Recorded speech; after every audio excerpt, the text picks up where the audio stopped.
The new student. Nobody wants to get up in front of a class of strangers and introduce themselves, especially if they are an English language learner.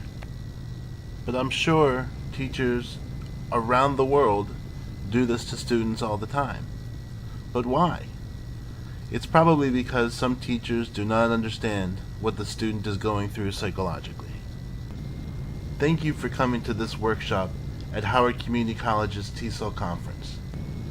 This workshop is about how teachers can facilitate the acculturation of new students, help them avoid the negative consequences of culture shock, and ensure that by the end of the student's transition, he or she has been integrated into the class's culture. Integration means that the student retains their personal and cultural identity, but is also comfortable in the new cultural setting. Before I begin, I want to make clear that the ideas in this presentation are applicable to all new students, not necessarily English language learners who are new to the United States. The first thing I'd like you to do with your group at your table is an activity. It's kind of a silly activity, but there's a purpose behind it. I want you to create a culture.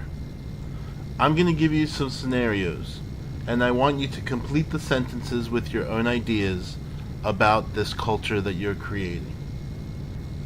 Here's an example.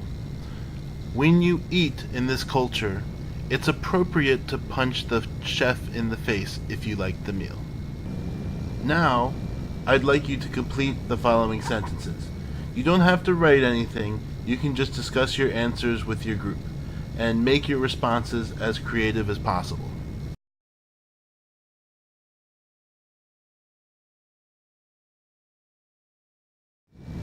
I heard a lot of laughter around the room, so I'm sure you came up with some great ideas.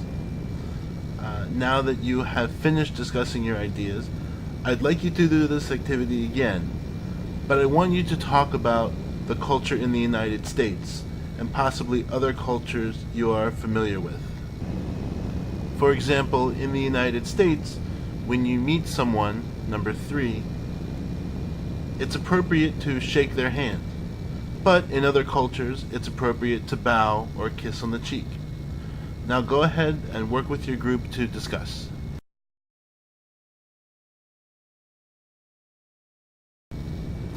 Now, why have we been doing this activity? Well, I wanted to do this activity to demonstrate a few things.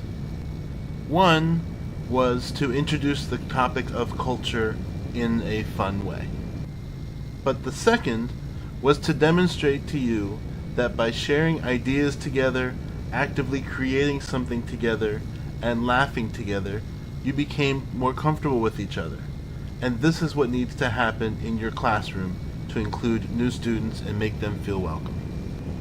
I'm going to share with you 3 ways to establish a warm, welcoming atmosphere in your classroom. First, establish routines in the classroom. Second, maintain a relaxed environment. And third, encourage respectful socialization between classmates. The first one is establishing routines in the classroom. In the new student's personal life, there is constant change, especially if they are an English language learner new to this country. Along with the rest of their family, they may be as unfamiliar with the U.S. education system as they are with the language of English.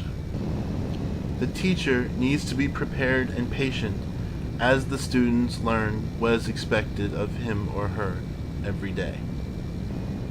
At the beginning of class, the teacher should write the agenda on the board so all students can refer to it throughout the class. The teacher needs to establish classroom rules and be consistent with them. And in each class, the teacher should follow a similar lesson plan structure, such as presentation, practice, production. The second way to establish a welcoming atmosphere is to maintain a relaxed environment. However, relaxed does not mean unstructured. A relaxed environment means that students can leave the stress in their lives at the door before they walk into the classroom. To ensure that students do not feel stress due to confusion or uncertainty. Teachers need to utilize strategies such as scaffolding, repetition, working in different sized groups, changing activities every 20 minutes, and incorporating activities that involve movement. The third idea I want to share is what we did at the beginning of this workshop. Students need to engage with each other in creative, active, and respectful ways. Students need to have the opportunity to share aspects of their identities and their creative ideas without the risk of being judged. There are a ton of activities that can be utilized to achieve this goal. One very popular idea is dream vacation. In this activity, students imagine they are going on a vacation together to 5 different countries in a row. The students decide where they want to go, how much time they want to spend in each country, what they want to do, and these activities are effective because the students have a specific task to accomplish together. The last comment I'd like to make is that developing an interdependent culture in your classroom is very important.